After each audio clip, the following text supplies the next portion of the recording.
Hello everyone, क्या आप भी जीएसटी के हैवी कंप्लाइंसेस से बचना चाहते हैं?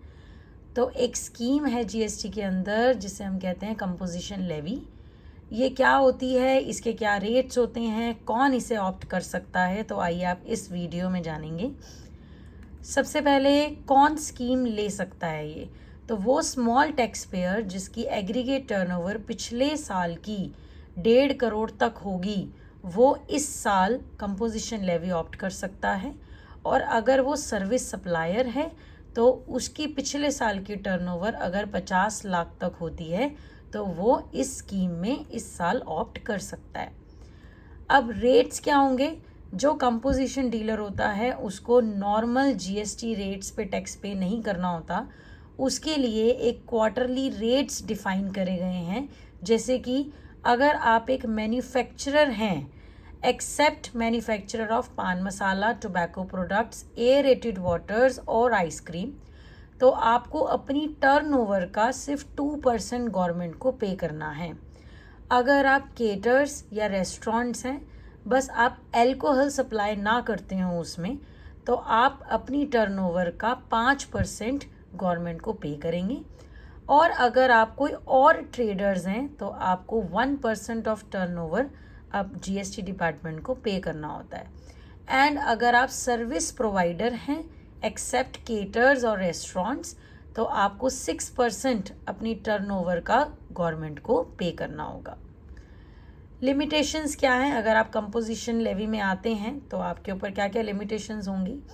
सबसे पहले, he can not charge GST from the recipient of goods and services. यानी जब आप किसी को सेल करेंगे तो आप सामने वाले पर्सन से जीएसटी कलेक्ट नहीं कर सकते। He is not eligible for taking ITC on his all inward supplies. वो अपनी परचेजेस पर कोई भी आईटीसी क्लेम नहीं कर पाएगा। क्यों? क्योंकि वो जो रेट है वो 2, 5 या 1% ही देता है गवर्नमेंट को।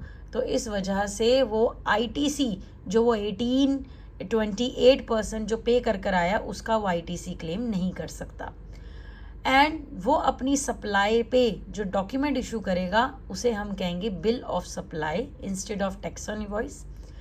वो इंटरस्टेट सप्लाई नहीं कर सकता। And he can not sold goods from eco, e commerce operator के थ्रू वो अपने गुड्स नहीं बेच सकता। अगर वो सर्विस प्रोवाइडर है तो वो सर्विस सप्लाई कर सकता है। एंड वो जीएसटी के नॉर्मल स्कीम में ऑप्ट हो जाएगा, लैप्स हो जाएगा, अगर उसकी टर्नओवर 1.5 करोड़ या 50 लाख से इंक्रीज करती है तो।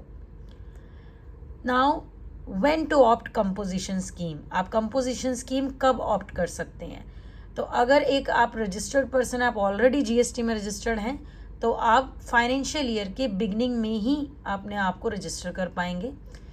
एंड अगर आप एक अनरजिस्टर्ड पर्सन हैं और आप फ्रेश रजिस्ट्रेशन ही कंपोजिशन लेवी के लिए ही लेना चाहते हो, तो जब आप अपनी जीएसटी की रिटर्न रजिस्ट्रेशन जब फाइल कर रहे होंगे तो उस टाइम पे एक ऑप्शन आता है पार्ट बी में कि आप कंपोजिशन लेवी ऑप्ट कर सकते हैं।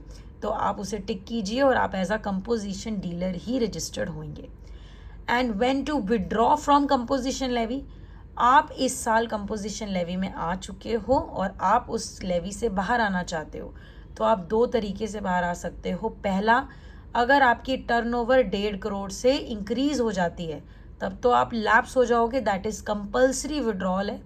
बट आप अगर चाहते हो कि मुझे रेगुलर टैक्स रिजीम में ही रहना है, तो आप वॉलेंटरली भी बाहर आ सकते हैं।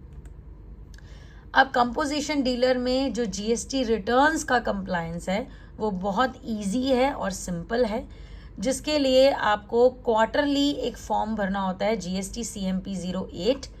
एंड आपको एनुअली GSTR 4 और एनुअली GSTR 9A भरना होता है, जिसकी ये ड्यू डेज रहेंगी। ऐसे ही एक्सेल और टैक्सेशन की वीडियोस जानने के लिए, एजुकेशन जानने के लिए एक्सेल लर्नर्स को फॉलो करें। Thank you.